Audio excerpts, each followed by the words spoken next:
professionnel chez Bolder, je suis arrivé en 1990. Je suis sorti de l'armée au mois de février, j'ai fini la saison Alpe d'Huez en ski et j'ai rejoint Régis au mois de mai. Voilà, l'aventure a commencé là. J'ai passé une bonne quinzaine d'années en tant que moniteur parapente, après biplaceur.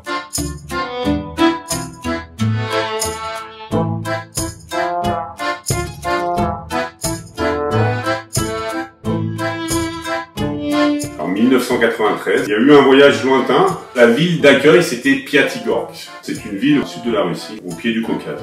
Avec donc Régis, Norbert, et puis Xavier Murillo, le photographe. Il venait régulièrement dans les Vosges. Et sa petite réflexion fétiche, c'était la Russie, c'était un beau pays.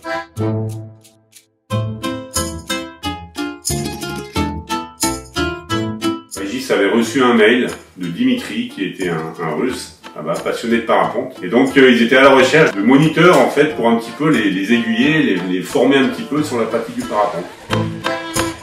On était quand même au tout début de la Russie, c'était la fin de l'Union soviétique. Donc on a eu la chance d'avoir une invitation, non pas en tant que touriste, mais quelque part en tant que professionnel. On est passé par les aéroports internes qui n'étaient pas utilisés par les touristes à l'époque.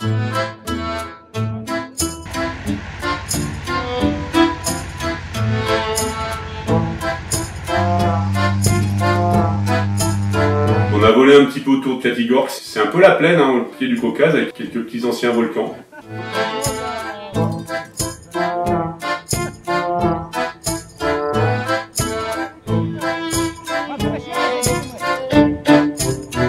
J'ai le souvenir d'avoir vu une aile faite avec du tissu de parapluie. La voile était hyper longue, c'était un danger public. Et on est parti en expé pendant 3 jours sur une station de ski qui s'appelle Dombai, qui est vraiment là au cœur du Caucase. Là.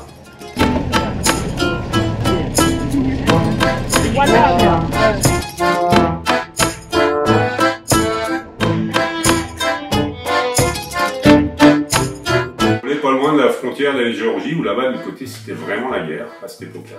Les avalancheurs c'était des gros canons de l'armée russe. On volait, on a fait du soaring à côté de ces canons là, c'est impressionnant.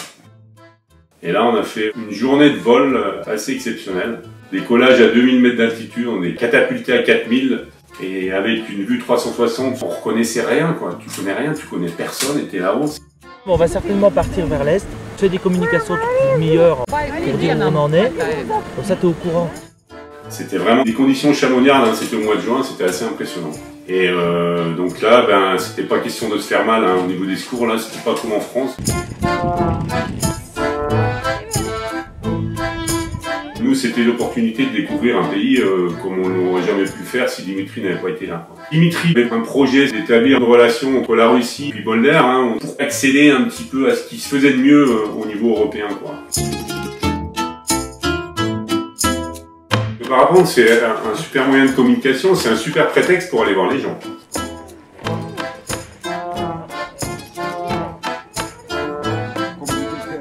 On était pris en charge par ces gens-là, c'était vraiment, on avait zéro souci de logistique. Ils nous ont emmenés à Dombai, ils sont organisés de tout.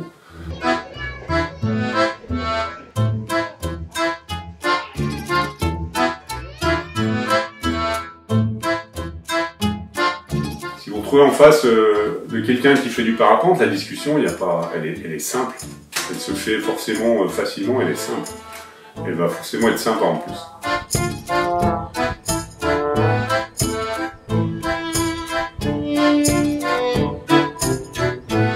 J'ai arrêté de voler il y a 5 ans. Et finalement, j'y reviens. Par contre, c'est une histoire d'amour. Ouais. On ne peut pas l'abandonner complètement. Ça serait dommage de ne pas utiliser 30 ans d'expérience. Déjà, j'adore voler dans les Vosges. Mon site préféré, c'est partir du trait, c'est rentrer sur la Bresse, c'est me balader. C'est aller voir les maisons des copains, c'est prendre quelques petites photos. C'est voir un petit peu la forêt, c'est mes terrains de jeu en vélo, donc je les vois du haut. Voilà, ça c'est un grand plaisir. J'ai l'impression qu'il y a toujours des choses à découvrir. C'est assez magique, quoi. On a un pays magique.